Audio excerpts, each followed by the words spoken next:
Precisamente ya nos acompañan los invitados de esta noche, invitados estelares, por cierto. Muchísimas gracias a la señora Mariela Balbi, a Jaime de Altaos, dos reconocidos periodistas, y también al ex candidato presidencial Carlos Spa, a quien ustedes han visto esta mañana junto a Rafael López Aliaga. ¿Qué es lo que intentaron hacer esta mañana apareciendo los tres juntos? ¿Quién organizó, quién tuvo esta idea de salir como un solo puño a favor de una era con candidata? un solo puño, demostrar en primer lugar la necesidad de cumplir con nuestro deber cívico, Sí. En segundo lugar no al voto blanco, no al voto viciado, que era una forma de votar por la izquierda más recalcitrante, porque no hay un solo comunista que vote blanco y viciado.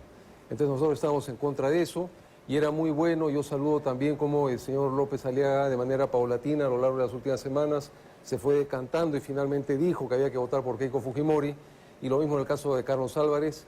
La iniciativa de ir los tres, como me estás preguntando Carla, fue de Carlos Álvarez, fue una feliz iniciativa que él tuvo el día de ayer, a la que inmediatamente López Aliaga y yo nos plegamos. Correcto.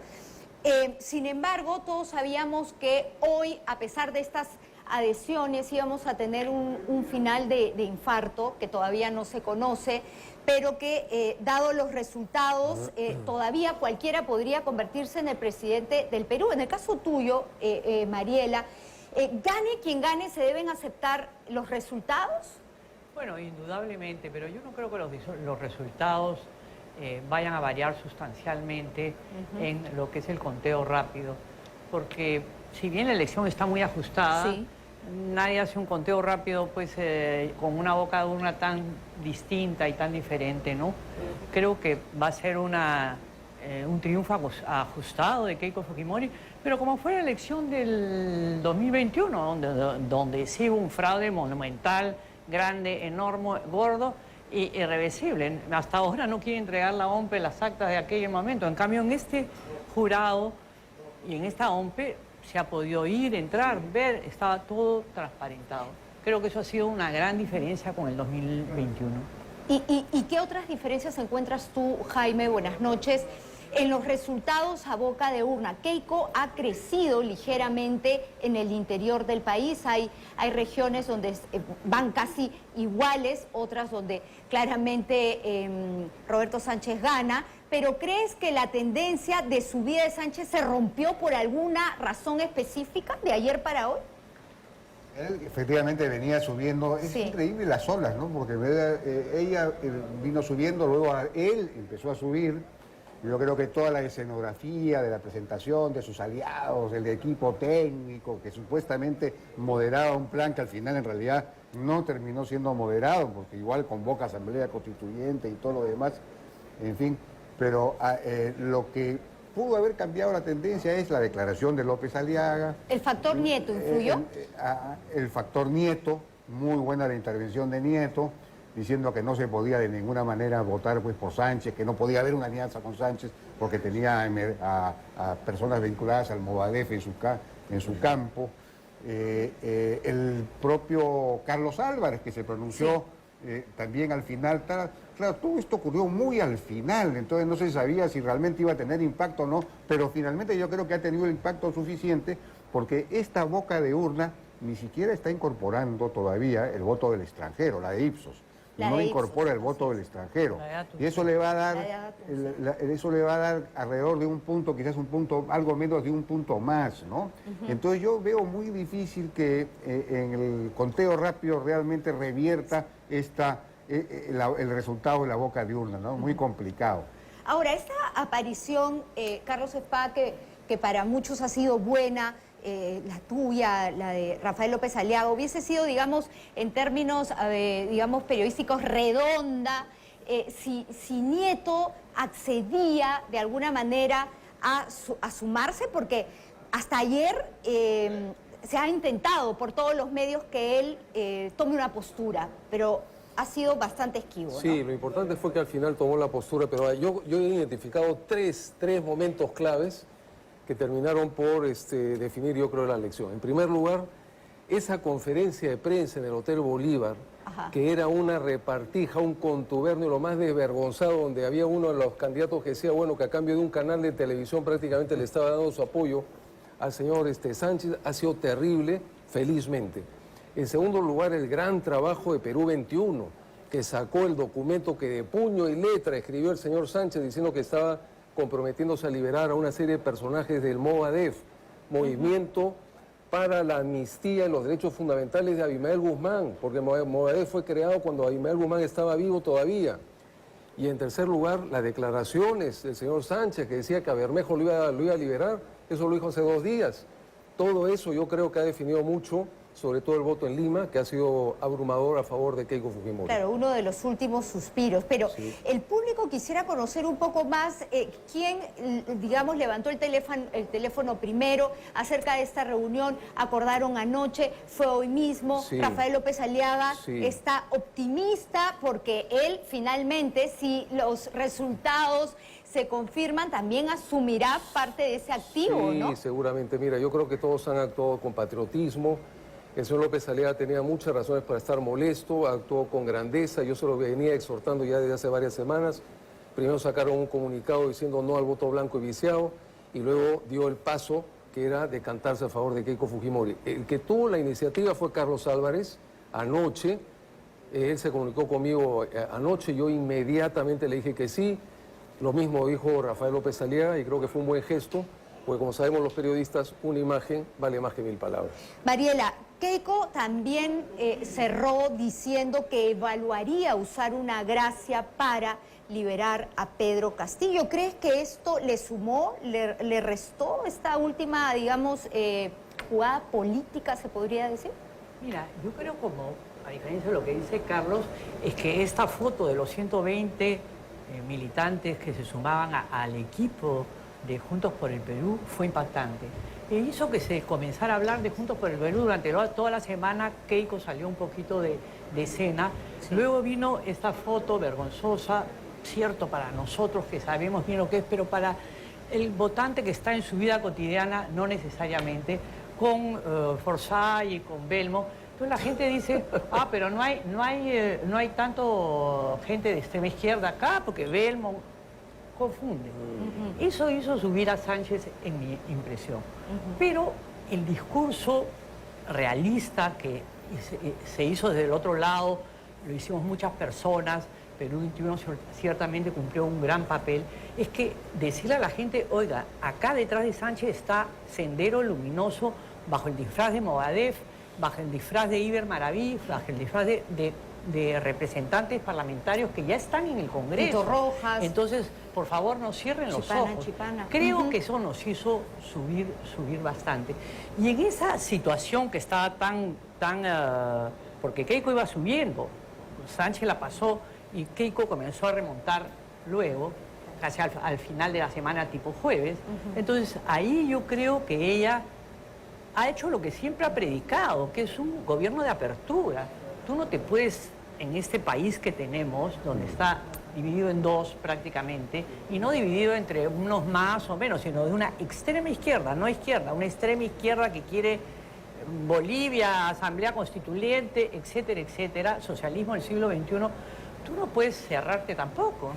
Creo que fue una manera de decir, mira, acá todo se revisa, si se puede y si tiene fundamento, por supuesto que sí. ¿Por qué no?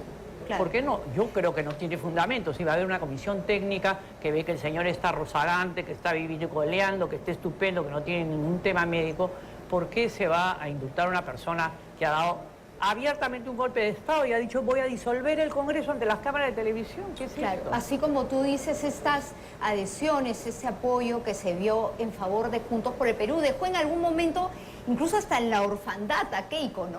Al día siguiente aparece ya en sus cierres de campaña con ambas hijas, lo cual también la empodera y genera un sentimiento, una emoción en la gente y conecta además con madres que crían a sus hijas, que están en casa solo con sus hijas. ¿Cómo viste tú ese momento, Jaime? No, claro, es un momento emotivo, a ella se le achaca frialdad, esa es una manera de compensar eso y buscar una conexión más emocional con el público, por supuesto el mensaje familiar, el mensaje de las hijas, la hija que muy simpática, muy bonita, que habló muy bien, eso sin duda ha ayudado, ¿no es cierto? Ahora, claro, hay a quienes extrañaban que no hubiera en ese mitin lo mismo que había en el otro, es decir, la presencia de otros líderes que la acompañen. Exacto. de los que finalmente se sumaron al final, Sí. como el propio López Aliaga, como Carlos Álvarez y todo lo demás, ¿no? Y eso es importante porque, digamos, esa relación con estos líderes, que quizás le faltó a Keiko desde el comienzo, Sí. es importante porque si llega, efectivamente se confirman estas encuestas y llega al gobierno, va a tener que co-gobernar, va a tener que, digamos, formar un gobierno de coalición en el De Congreso. todas maneras. Va a tener que tener muy buena relación con Renovación Popular, pero también con el propio Partido de Buen Gobierno de Nieto. El gesto de Nieto ya debería agradecerlo, convocarlo a una reunión y ver, ponerse de acuerdo quizás en una agenda de reformas, que son las reformas que el país requiere para crecer a 8 o 10% al año, que es lo que podríamos crecer tranquilamente si aplicamos reformas con los precios de los minerales que hay. Tenemos la gran oportunidad para iniciar un largo ciclo de crecimiento acelerado, ¿no? Y de reconciliación del fujimorismo con la democracia. Carlos, ¿cuál es el sentimiento, no sé, tú debes de conocerlo un poco mejor que nosotros, de Rafael López Aliaga, después de pronunciarse y pedir que no se vote o que no vayan a viciar el voto y que más bien apoyen a Keiko Fujimori? ¿Crees que el siguiente paso será que él asuma su rol de senador, de virtual senador en el Congreso? Bueno, yo no he conversado con Rafael acerca de esos temas. Yo hoy día lo he conocido personalmente a Rafael López Aliaga. Yo nunca lo había tenido el gusto siquiera de darle la mano, ¿no? A mí me parece que sería bueno para el Perú y sería bueno para él asumir el Senado, ¿no? Hoy lo has conocido presencialmente, pero sí has tenido alguna comunicación a lo largo de la campaña. Nunca. Primera vez que lo he conocido, me ha causado muy buena impresión. Lo he visto bien relajado el día de hoy. Hemos hecho un gesto democrático entre los tres. Y yo creo que sería muy bueno para él y para el Perú que él asumiera esa senaduría. A él le preguntaron hoy día mientras íbamos votando y ya no lo vi tan categórico en su respuesta. Así que una de esas asume, pues, ¿no? Correcto. Y ustedes, la impresión que vimos en la mañana es que ustedes han votado en el mismo local, pero entiendo que no han votado en el mismo local. Ustedes fueron caminando, se encontraron. Primero ¿Cómo fue nos juntamos. el itinerario? Lo acompañamos a Petroperú para que fuera a votar. Cruzamos el puente de Paseo de la República, acompañamos a Carlos Álvarez a votar a Alfonso Ugarte y luego ellos me acompañaron a mí a votar a mí. Correcto. Muy bien. Bueno, estos detalles sí son importantes porque esto ha sido una decisión orgánica de las últimas horas, ¿no? Orgánica. Y vamos a revisar los resultados a boca de urna, que como decíamos son resultados bastante apretados. Lo que también debemos considerar es el margen de error. Un 3% de margen de error es sálvense quien pueda. Y en este caso las encuestadoras están tratando de ser bastante prudentes. Estamos viendo la boca de urna de Ipsos de hoy. A Keiko le dan el 57% y a Roberto Sánchez el 49.3%. Tú dices que es una tendencia que difícilmente se va a cambiar, pero ese margen de error, ¿no crees que podría ser su labor también? Bueno, en el caso de Ipsos es 1.4 de diferencia. Sí. Ellos no sé si han tomado el extranjero. Ipsos no. Ipsos no. Bueno, ahí puede subir, ¿no? Porque el extranjero aparentemente Keiko ha tenido más votación que Roberto Sánchez. Pero así el margen de error sea de 3 puntos, que eso es lo normal en estadística, 2.43 por ahí, va a ser como la elección anterior. O sea, había un margen de error y, bueno, primero salió en la boca de urna, salió y después se equiparó para Sánchez. Pero la elección del 2021 de segunda vuelta fue claramente fraudulenta. No se pudo aprobar, no se pudo eso, pero se recuperaron 20.000 votos. Yo me acuerdo que Lourdes Flores y su equipo recuperaron 20.000 votos a favor de Keiko, no se entregaban actas. Era una cosa bien matonesca, ¿no? O sea, eso no creo que no está ocurriendo ahora y estoy segura que eso se va a mantener. No sé si será 20.000, 30.000, 50.000, pero por ahí irá la diferencia, ¿no? Jaime, ahora hablemos también de gobernabilidad, ¿no? ¿Tendremos presidente por los próximos 5 años? No, yo creo que sí. ¿Por qué te ríes? No, sí, pues no tienes toda la razón. Antes de eso, rápidamente, ha tenido, en el 2021, Keiko en el boca de urna ganó por 0.6. Sí.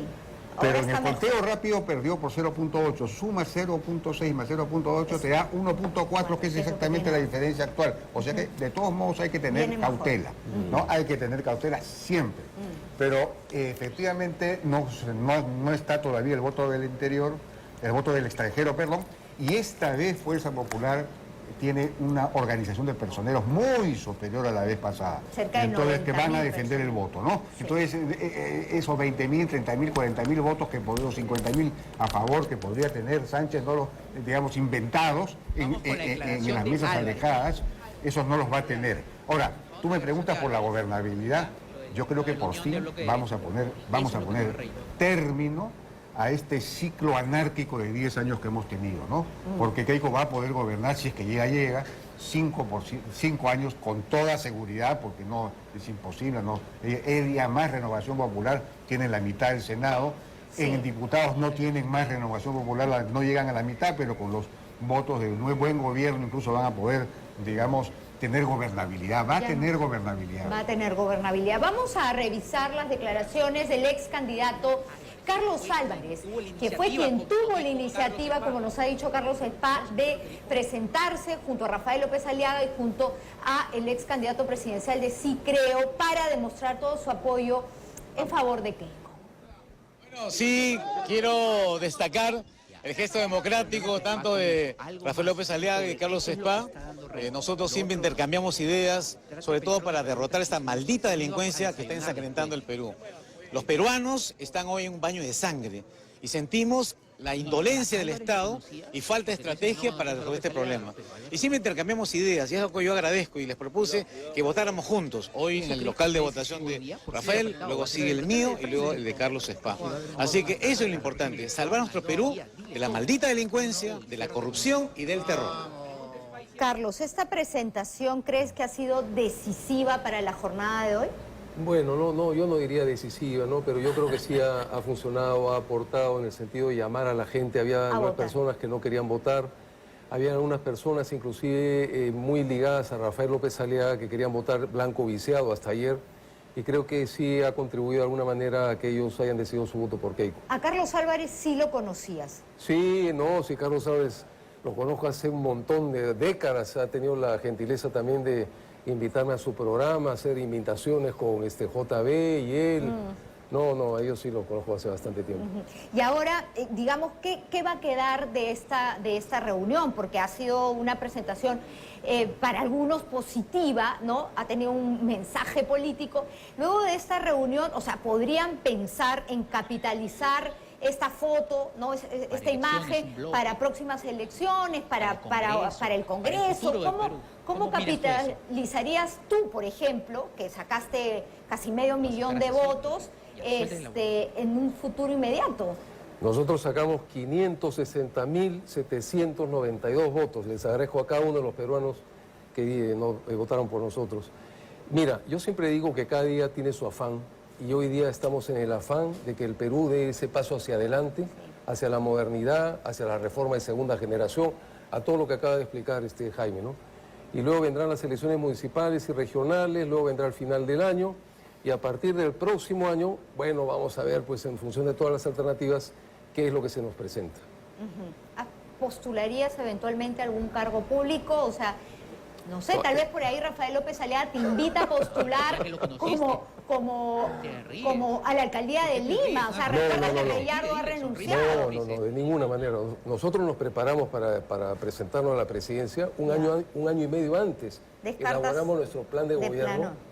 Un plan de gobierno que fue considerado por Videnza y por 360 como el mejor plan de gobierno.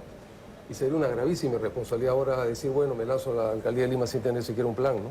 No, descartado. Ok. Mariela, hoy una imagen que quedará para la historia es el ingreso de Roberto Sánchez al penal de Barbadillo a escuchar la boca de urna junto con Pedro Castillo, ¿no? Se sacó el sombrero de candidato y se puso el sombrero de congresista y, en mi opinión, haciendo un uso y abuso de sus prerrogativas, se metió a un penal. ¿Qué mensaje deja este señor para los peruanos haciendo esto? Que esa ultraizquierda que él representa, que es la ultraizquierda vinculada a Movadef, vinculada a la subversión, siempre va a violar las leyes y siempre va a utilizar la democracia, los beneficios de la democracia para avanzar ellos, pero en el momento que desean, cual. violan y rompen las leyes con toda así absoluta calma y total. Es más, hizo un estrado al frente de Barbadillo. O sea, levantó un estrado.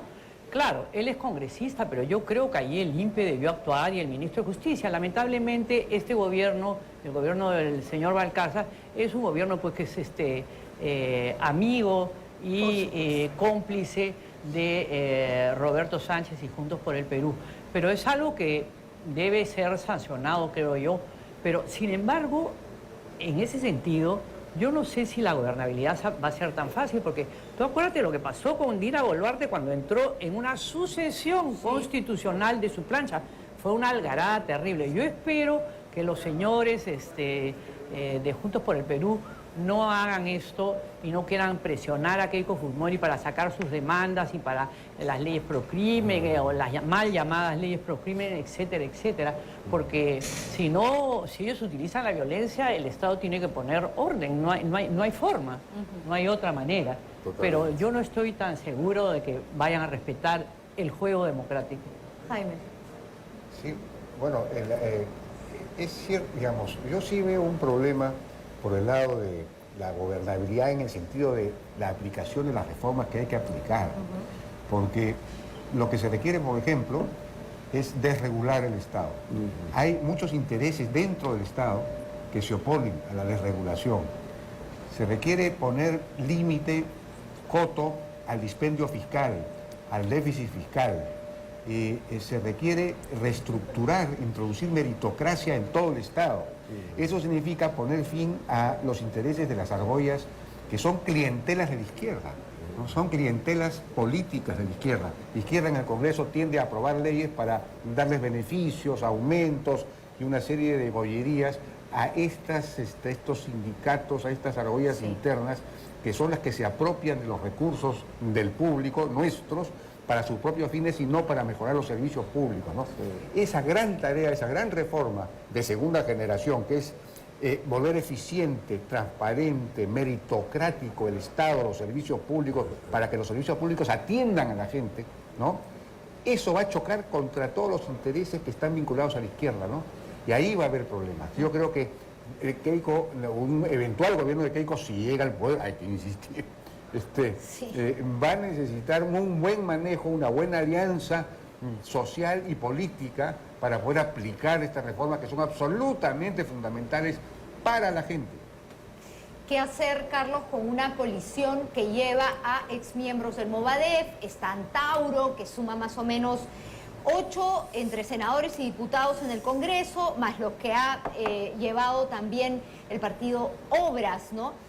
Si bien aquí no hay primera minoría, ni segunda minoría, ni mayorías absolutas, la fragmentación está mucho más complicada que incluso este Congreso de salida, ¿no? Sí, mira, este Congreso de salida, que es el peor Congreso que ha tenido la historia del Perú, sobre todo por lo irresponsable que ha sido en iniciativas de gasto público por culpa del Tribunal Constitucional, en la superficie era muy fragmentado, pero en la realidad hay una supermayoría. Tú veías, sacaban 80, 90, 100 votos, han cambiado la Constitución como les ha dado la gana, porque detrás de las divisiones partidarias hay una mayoría gigantesca, sobre todo liderada por gente de izquierda, que lo que busca es fomentar primero este estado elefantiásico e ineficiente, y en segundo lugar, que traba y que obstaculiza cualquier lucha contra la corrupción.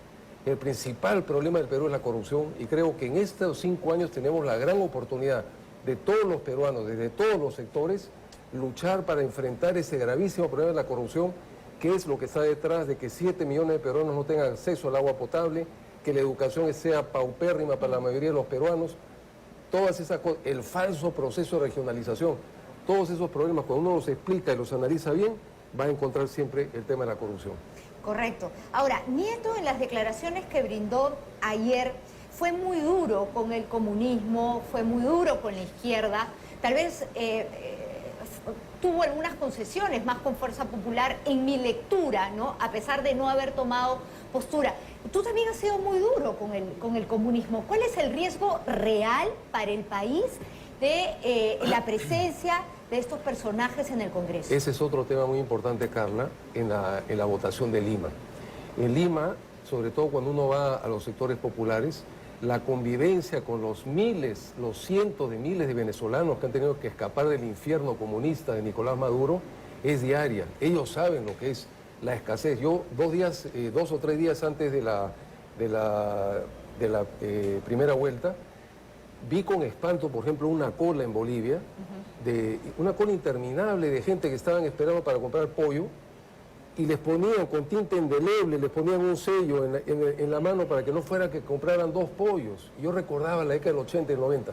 Bueno, ese sufrimiento del desabastecimiento, de la escasez, ¿no?, de todas estas mafias, eso lo sufren sobre todo los más humildes, los más pobres del Perú.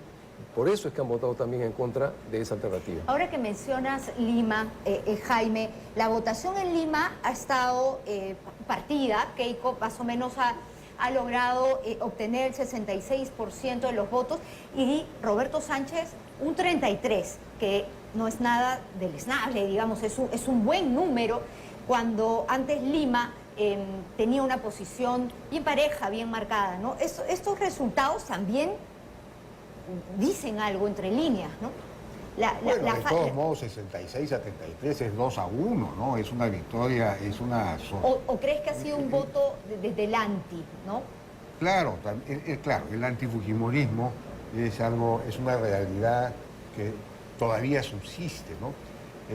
Y durante todo este proceso se ha inventado la narrativa y se ha reforzado la narrativa de que Keiko Fujimori ya tiene todos los poderes, que controla todas las instituciones, que ejerce una dictadura parlamentaria, y que, bueno, si se le da el poder ejecutivo, entonces ya va a tener el poder absoluto, y que por eso ha aprobado unas leyes pro crimen, etc. Todo eso es absolutamente falaz, ¿no? Es una cosa inventada, creada, exagerada con medias verdades, o a partir de medias verdades, ¿no es cierto?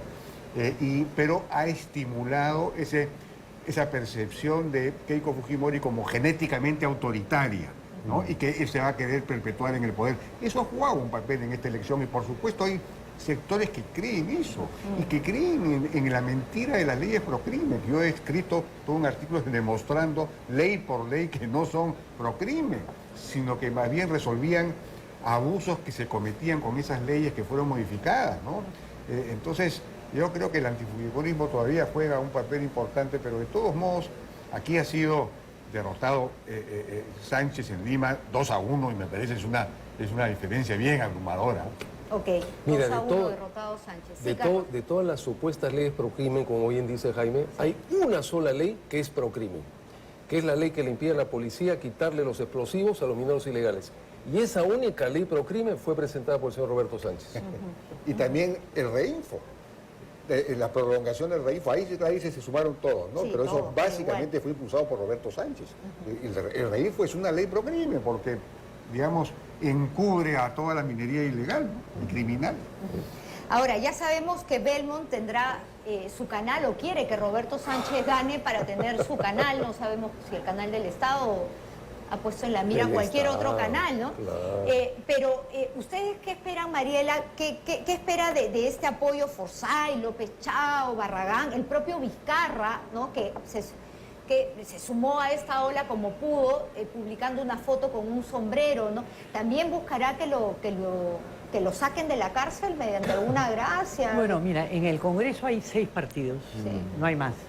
No está Vizcarra, no está López Chao, sí está, no está Carlos Álvarez, son 6 partidos. Es Belmont, Keiko, Nieto, López Chao. Sí, 5. Y no, hay uno más, pero bueno, no me viene ahorita a la mente. En todo caso... López Aliaga. López Aliaga. Obras. Y Gracias. López Aliaga, claro. Bueno, en todo caso, yo creo que el apoyo de Vizcarra, eso ha sido coyuntural y oportunista y por una repartija, ¿no? Les han ofrecido algo para Totalmente. dar la impresión de que son masa. El tema es que no va a haber mucho espacio para la gobernabilidad, que yo lo veo bien duro, ¿no? Porque esta gente de la ultraizquierda no es gente democrática, eso está probado y comprobado. Ellos tienen un proyecto que es la Asamblea Constituyente, que no creo que lo dejen. Van a insistir con la Asamblea Constituyente, el referéndum, a través del Congreso, y va a ser su consigna política. Y habrá que ver, por ejemplo, qué pasa con el sur. Si tú te das cuenta, desde la época de Dina Boluarte, quizás antes, pero de la época de Dina Boluarte, de la algarada esta del 2022-2023, ninguna persona, ningún político entra al sur.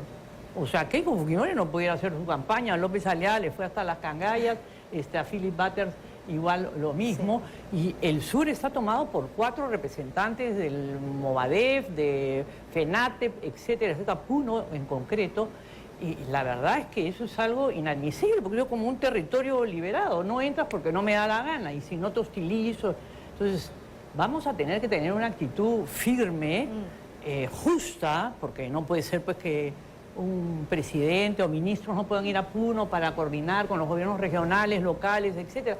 ¿Qué cosa es esto? Entonces yo lo veo más complicadito. En ese sentido, no hay que tener una bola de cristal para estimar más o menos que gane quien gane. En el caso de Keiko Fujimori, no lo sabemos aún, podrían iniciarse una serie de movilizaciones y algo muy parecido a lo que le pasó a Dina Boluarte, ¿no? ¿Cómo empezar a gobernar con una situación adversa, sobre todo con esta sombra del autoritarismo que tiene Keiko y de la cual se ha querido también alejar durante la campaña y durante estos últimos años? Bueno, yo no creo... ¿Mano dura o no mano dura?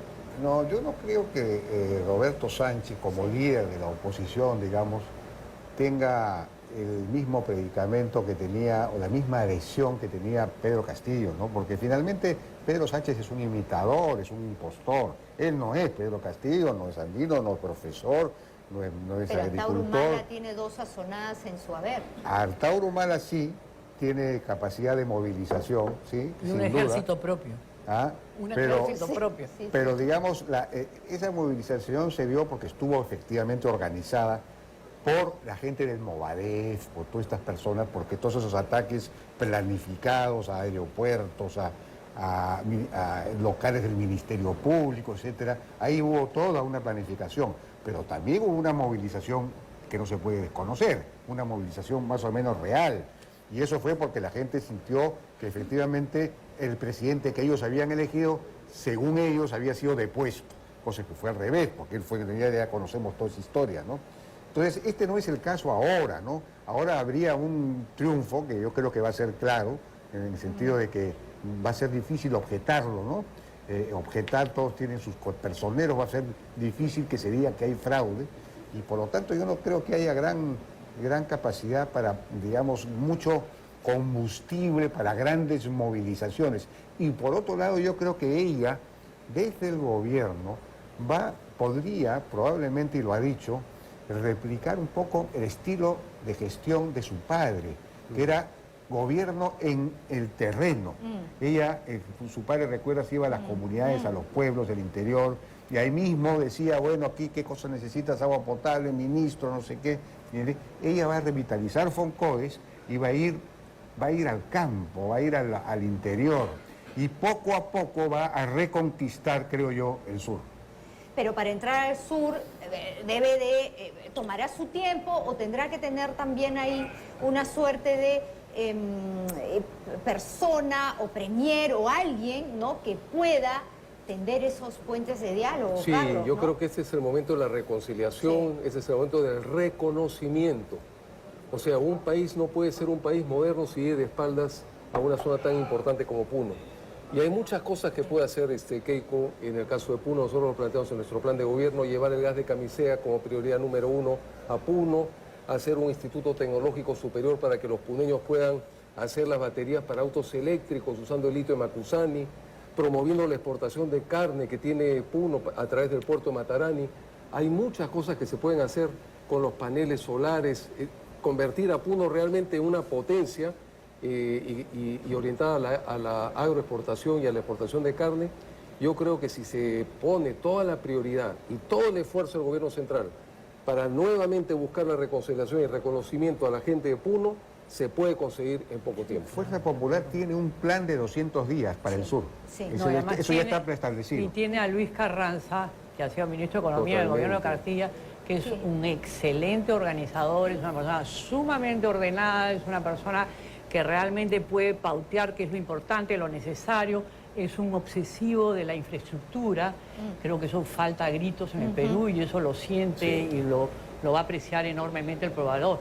Va a ser difícil, pero no imposible, porque además Keiko lo que ha hecho en esta campaña es, de hecho, yo no me peleo con nadie, porque todos son necesarios. No hay gente que sobre acá.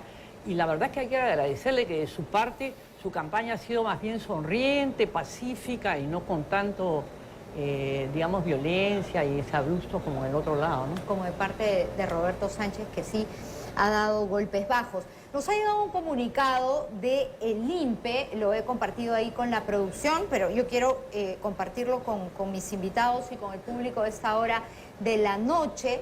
El INPE dice que actuó conforme al marco legal vigente.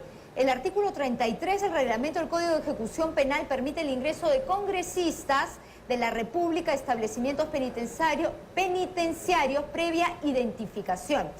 En el punto 2 dice que el INPE no otorgó autorización especial, beneficio, privilegio ni tratamiento excepcional.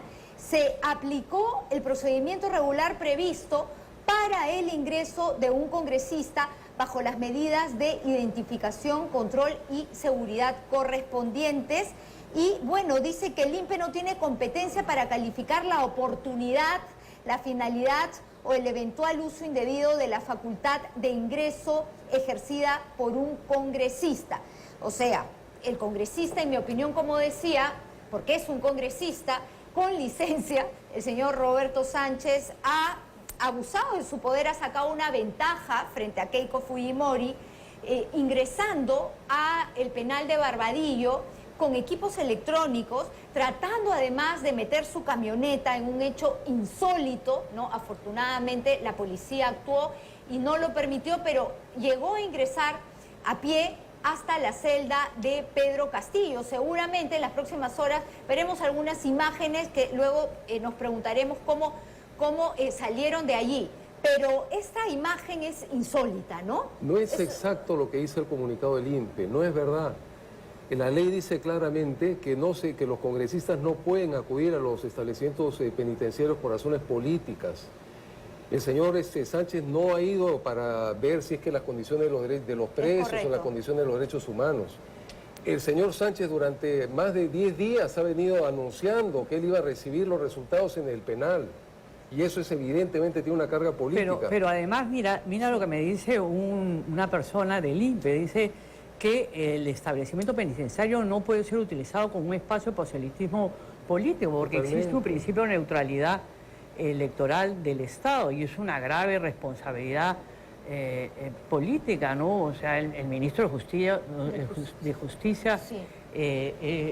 Tiene que hacer algo, pero bueno, bien difícil, porque este gobierno, si Balcázar va a ir a visitar a Castillo y habla por teléfono con Vladimir Cerrón, sí. Entonces es como pedirle un poquito de peras al olmo, ¿no? Sí. A lo que se han dedicado durante este tiempo no es a garantizar elecciones transparentes y a devolverle la tranquilidad a la gente tan golpeada por la delincuencia, sino a tratar de sacar a Castillo de la cárcel a como dé lugar. ¿Debe recibir sanción Roberto Sánchez por este ingreso con malas artes? Yo creo que tiene que recibir una denuncia. Tiene que decir, en el Perú no puede haber intocables. Pues la ley debe ser para todos. No es posible que haya gente que haga lo que le dé la gana para que, digamos, el país sea un festival permanente de violaciones de la ley. No es posible, pues. En algún momento hay que empezar a poner orden, como dice la campaña de Fuerza Popular. Sí, bueno, el INPE está un poco preocupado porque por todos lados nos va llegando el comunicado como poniendo paños fríos, pero lo hecho está. No se puede lavar las manos. No se puede lavar las manos. Y el responsable político político es el ministro de Justicia. Ahora, ¿qué hace Balcázar cambiando? No me quiero desviar de la coyuntura, pero en medio de entre gallos y medianoche, Balcázar está cambiando ministros, no entendemos por qué, despidiendo también a los embajadores antes de tiempo. Entonces acá hay una suerte de orquesta para beneficiar a Sánchez a como dé lugar. Mira, él se hizo cambiar. Antes de eso, me dice una persona del INPE nuevamente que el señor Sánchez, sí. El candidato Sánchez pretendió ingresar con su esposa al interior del penal de Barbadillo y la policía se lo detuvo. impidió. Por supuesto, Gracias, Policía Nacional la del esposa Perú. estaba en la camioneta y Qué por eso bárbaro. decía que afortunadamente la policía hizo su trabajo. Seguramente no siguieron las órdenes del INPE, pero la policía, tanto la policía como las Fuerzas Armadas, se deben a la Constitución y ellos saben hasta dónde llegan los límites y las funciones que Y respecto que a lo de tienen. Balcarce, Sí. se iba a cambiar 3 ministros, eso es lo que trascendió. Sí. Se iban a cambiar 3 ministros, Se quedó cambió ahí. uno, Cambió a uno porque era lo que podía hacer. Esto de los embajadores aparentemente no tiene pues ninguna relación con las elecciones, es gente política, es un trámite que se hace. El embajador Pareja más o menos que lo ha explicado, Lo ha aclarado. lo ha aclarado, Pero, hay un pero. pero igual está fuera de los cronogramas, ¿no? O sea, se adelantó un poco y alguna razón debe haber ahí.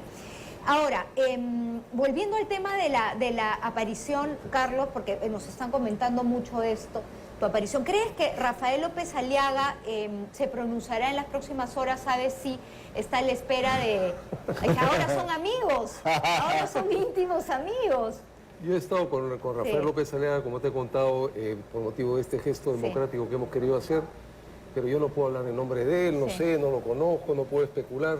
Sí. Entiendo que haya mucha gente muy ilusionada para escuchar la palabra del señor López Aliaga y ahí está la tarea de Pero los no va a ser periodistas flor de un día. de llamarlo para ver pues, cuáles son sus opiniones. No va a ser flor de un día. ¿Ah? Esa- Lo que hay que presionar o sea, no. de alguna Muy bien. manera es que se forme un equipo Sí.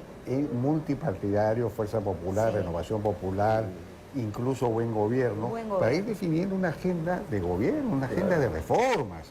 Ya es hora de pasar a las reformas de segunda generación. Sí. Durante el gobierno de Fujimori en los 90 se le avanzaron todas las reformas de primera generación, el país empezó a crecer a toda velocidad hasta que se ha parado. Y lo que quedó pendiente fueron las reformas de segunda generación que no se hicieron durante todos los 2000, salvo la reforma de Alan García de la meritocracia de la ley de carrera magisterial. La otra reforma que sí se hizo fue de la descentralización, fue un desastre, ¿no? Ahora faltan todas las reformas de segunda generación que están en el plan de gobierno de Fuerza Popular, pero necesitan acuerdo político, necesitan acuerdo social, se necesita una fuerza que haga viable la aplicación de esas reformas para reestructurar todo el Estado, hacerlo eficiente, que los servicios públicos atiendan a la gente, que la justicia funcione, que la policía pueda derrotar efectivamente a la criminalidad. Eso es el tema. Pero en el 2020, en la época de Fujimori tenían un Congreso monolítico con mayoría fujimorista. Yo creo que va a ser vital la actuación de Renovación. Si Así es. Renovación se dedica a seguir revisando el fraude, que no digo que no lo hagan, está en todo su derecho, pero si monopoliza su discurso político con eso, va a ser muy costoso poder avanzar, porque con ellos son más o menos mayoría en el Senado. Más o menos, pero- Sí, por eso te digo, o sea, el único que te queda un poco asomarte es A buen gobierno. a buen gobierno. Pero Jorge Nieto pues es una persona que un día critica, después dice que voten en blanco, después dice que no, que sí, entonces no sabemos bien a qué juega, ¿no? Señor Carlos Espá se ríe, que- pero yo quiero saber si estaría por ahí pensando eventualmente formar parte del gabinete de Keiko Fujimori, lo cual no es malo. No, yo no he pensado. ¿Por qué no? No, es que no lo he pensado. Pues, No lo ha pensado. Ok, no lo ha pensado. Es ya. importante, mira, yo Sí. creo que aquí lo importante es lo que está diciendo Jaime, Sí. que es el tema de la reforma de segunda generación. Mira, hay 7 millones de peruanos que no tienen acceso al agua potable y eso está vinculado al 50% de los niños que sufren de anemia en el Perú en el siglo XXI. La mitad de los niños tienen anemia. Si podemos lograr quebrar el monopolio del Estado en el agua, permitir el ingreso de la actividad privada para que compita con el Estado, para que cerrar la brecha del agua potable, es posible que al final del gobierno de Keiko haya terminado la anemia infantil en el Perú. Así es. Eso sería una gran prioridad, sería una cosa maravillosa para el Perú.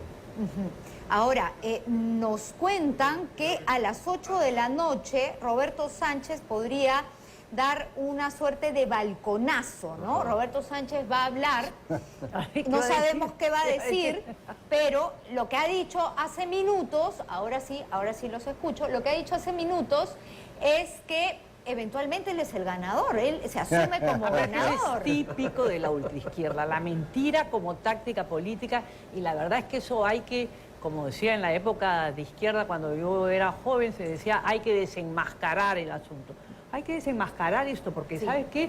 El señor viene, presenta 2 planes y todo el mundo... el señor viene, dice una mentira, que las leyes prohíben. El señor viene, y sobre la base de mentiras va construyendo un discurso político y la gente lo va creyendo y se van retroalimentando. Estamos ya comunicados con nuestra compañera Melissa Rodríguez. Ella se encuentra en el local de la OMPE, donde se hará el primer conteo rápido. Este conteo avanza. Vamos contigo, Melissa. Te escuchamos. Así es, Carla. Buenas noches, Carla, a ti. Buenas noches también a los que están en estudio, los panelistas. Y comentarte que los resultados oficiales de ese conteo rápido se conocerán a partir de las 9 de la noche, que es el horario que la OMPE ha mencionado. Entre las 9 y las 9:30 de la noche es el horario, repito, que ha mencionado Bernardo Pachas.